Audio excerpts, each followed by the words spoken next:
Irish Senator Neale Richmond from the ruling Fine Gael party, who is also their spokesman on EU affairs. Welcome to the programme, Neale.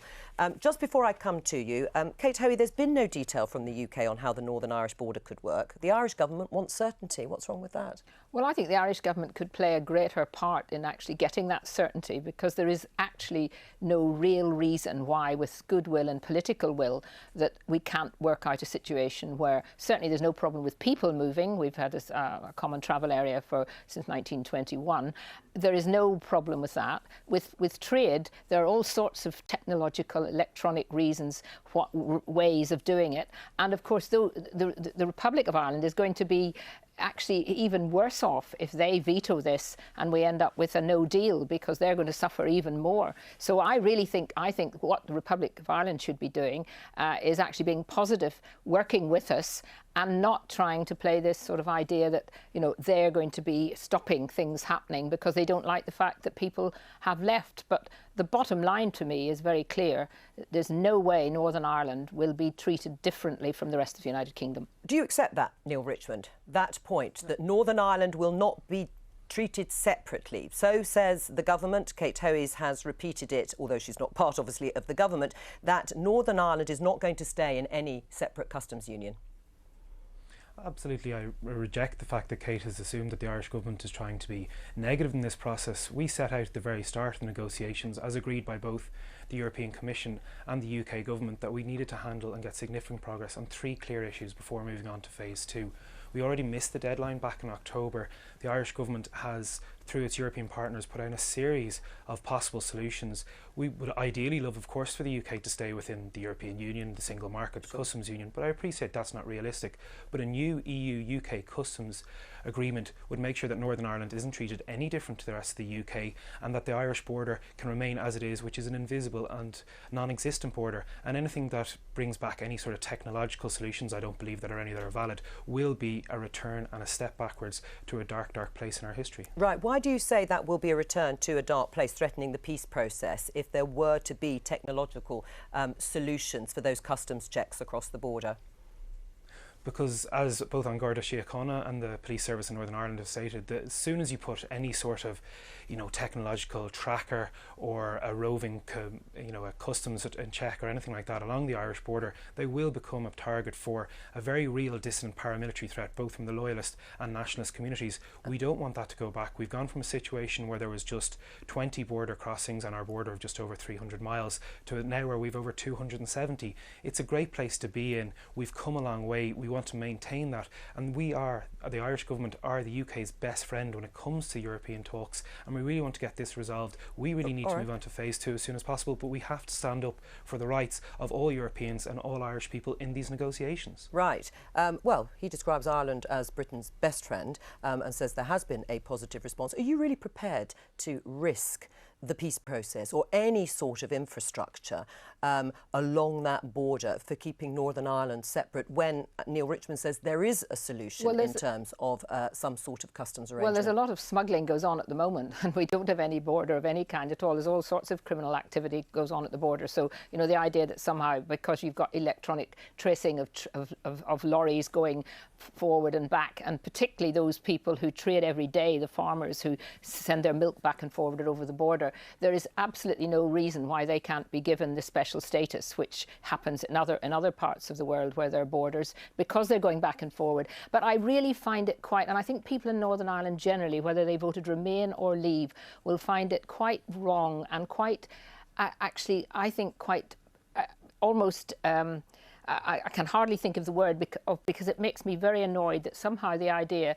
that because the United Kingdom is leaving the EU, that is going to threaten the peace process, and that therefore we should be almost not leaving, because if we leave, that could threaten the peace process. Isn't it a real worry? Sorry? Isn't it a real worry? Well, there are dissidents, but the dissidents are there at the moment. They're operating at the moment. They're crossing the border. There are things still going on. There's been quite horrible things have happened even in the last few weeks. They don't get much publicity over here, but it is important that we don't allow people like the dissidents to actually try to almost thwart what has been a democratic process of the people of the United Kingdom. And Northern Ireland is an integral part of the United Kingdom. How responsible is it, Neale Richmond, of you to bring up the peace process? Why is the Irish government wanting to revive any idea that peace may be threatened while these negotiations are going on? I mean, in order to use a stick against the British government to make a decision that you would like to see in terms of this invisible border? The Irish government, along with the United Kingdom government, are co-guarantors of the Good Friday Agreement, an international peace treaty lodged with the United Nations. It is absolutely our responsibility to make sure that there is no undermining of that Good Friday Agreement, and that's why it's vitally important. Why should there be? Because if you put in hard infrastructure, it is a step backwards, and it does provide a viable threat for new dissident terrorists. I'm not talking about smuggling, I'm talking about actually targeting the institutions of a border that we didn't want, we didn't ask for, and we want to make sure that our small island maintains its peaceful disposition at the moment. Right, and Neale Richmond, Ireland... Bertie Ahern actually said this morning on radio that he could see that these solutions would happen. There would be one or two things that might be more difficult, but ultimately it can work, the technological electronic surveillance and all of that. And it doesn't have to be at the border, as Neale knows, because it isn't at the border, it's some of the other crossings across the... With respect, Kate, we're very close to the Brexit negotiations finishing, and we have seen zero detail from the United Kingdom government. We didn't see it in Prime Minister's speech in Florence, we didn't see it in the position paper. The Irish government has put in a detailed solution. We've seen nothing, and we can't be expected to move on to phase 2 of the negotiations on just a promise. We need a solid agreement with detail that will guarantee that there is no border, technological or otherwise, on the island of Ireland after. There cannot be a border. Right. There cannot be a physical border. We've been very straight on that. Any return to any physical border is a step backwards and a threat to a very, very fragile peace process that those of us still living on the island of Ireland see every day. All right, but I mean, Kate, if you're so insistent there doesn't need to be a hard border, why doesn't the government just give them a written guarantee, the Irish? Well, I mean, the Prime Minister has stated very clearly, as has David Davis, as all of us, and, you know, are we really saying that the Irish government doesn't actually believe the word of the British Prime Minister? We want detail. Right. You want a written guarantee. Why don't you provide a written guarantee? Well, I'm not. No, sure, but why don't you persuade the government to do that? Because it depends what you mean. You see, again, by hard border, a written guarantee. Neale is obviously thinking that a hard border doesn't even have electronic technology. I mean, that is nonsense. A hard border to me and to a lot of people is what was there when the IRA were bombing and bringing over arms across the border. That was a hard border. Right. We're not going back to that. And no talk about ending the peace process is helpful at all in that discussion. Do you not take the British government's word on this, Neale Richmond, that there will be no return to a hard border? We absolutely accept the British government's word. We've had frank and good discussions, but what we haven't, and it was the same with our Prime Minister when our Taoiseach met your Prime Minister last week, and when the Foreign Minister met the Secretary of State, or Secretary of Foreign Affairs, Boris Johnson, we both asked for very, very clearly of both of them, we want detail. Right. And when the United Kingdom put down detail, the European Commission negotiating team as a whole, because we are negotiating as a European body, will agree that there's been significant and enough progress to go on to phase 2, which is what we want and what we need in Ireland. We don't want to hold this up for no reason. Right, well, I'm going to come back to you in just a moment on the hard border, but first of all, do you take Neale Richmond's point that there has not been enough detail from the British government, that they are asking for something without actually setting out precisely what it is? Well, I think at the moment, when it comes to Northern Ireland, we're still dealing in a lot of empty platitudes about no hard border, treating Northern Ireland the same as the rest of the UK, but no one's actually saying what that means. And I think we're seeing very clearly why Northern Ireland wasn't a big part of the Leavers' campaign in the referendum, because they had no idea how to deal with it if they won. But what I do actually agree with Kate and others on is that this is one area where the solution, if there is one, is intrinsically linked with the future trading relationship. And this is one area where the EU's insistence on splitting it into 2 parts simply doesn't work. Do you accept the idea that there could be a separate arrangement for Northern Ireland? I'm not particularly comfortable with that. I think that gets a little bit messy in and of itself. It would solve the problem, wouldn't it? Well, I think it depends exactly what that differentiation arrangement would be, but it would cause lots of other problems, as Kate says. So, Neale Richmond, when you talk about a hard border, describe to me and our viewers, what is a hard border in your mind? Because if it's not a return to the sort of infrastructure, to the checkpoints that we associated with the Troubles and before the peace process, what hard border is it that you mean?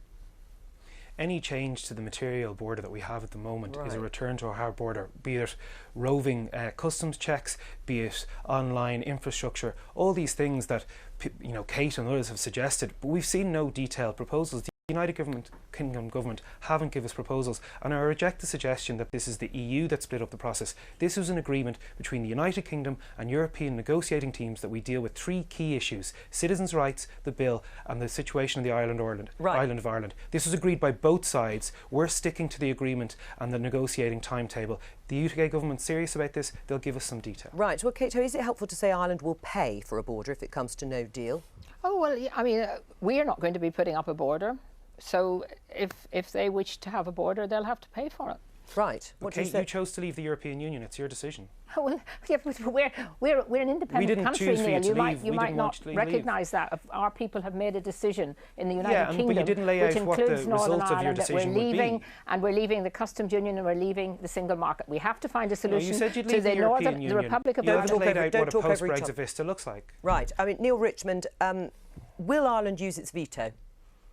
I really hope Ireland does not need to use its veto. There's no need for us to use the veto. If the UK government actually set down their vision for Ireland post-Brexit, and indeed their vision for the United Kingdom and the relationship post-Brexit, it'll make things a lot easier. A lot of people who campaigned for leave did so without ever saying what the future will look like. This is a top three negotiating issue for both sides. It's of critical importance. We want to move on to the trading relationship. The UK market is worth 12% of our trade. We need to do that quickly. Right. And we need to do it fairly. Just very finally put, I mean, Paul Masterton did say the whole point is it's difficult to find a solution to that border issue without the trade talks being part of it. So if Ireland uses its veto before the EU and Britain have actually had a chance to talk about the shape of the trade deal, then that's going to destroy it before we even get there.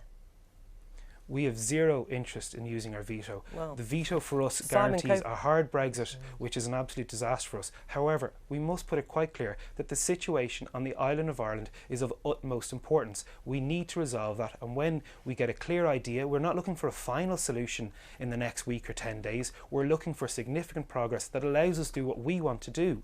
We didn't choose Brexit. We're dealing with the mess of it. It's going to affect the island of Ireland a lot more than the island of Great Britain, and indeed a lot more than the rest of the European Union. The Irish public will be thinking of leaving as well once we The leave. last They opinion joined poll with has us, the and Irish they might well public on leave with us in a few years. 88% remain, Kate. Your lack of knowledge in Ireland when it comes to trying to say that we, the Eurosceptic wing, is delusional. We'll see. It's delusional. Right. It's delusional. Is it delusional, this idea that the Ireland might even consider leaving the EU? I'd say there are lots of options with dealing with the Northern Irish Republic question, but building a wall and getting the Irish to pay for it is not a credible one. Right.